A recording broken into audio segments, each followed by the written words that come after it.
Good morning बंधुरा। तो देखो सकाल बेला रुटी बानाচ্ছি আর রুটি বানালে ঘরের কি অবস্থা হয়। এরকম গোল গোল রুটি কে কে করতে পারো আমার মতো কমেন্ট করে বলো।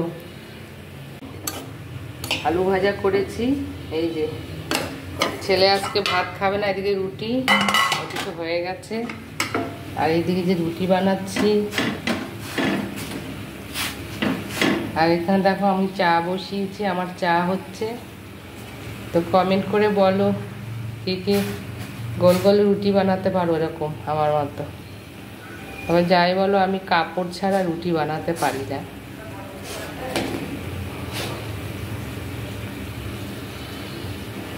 এই যে আমার রুটি হয়ে গেল।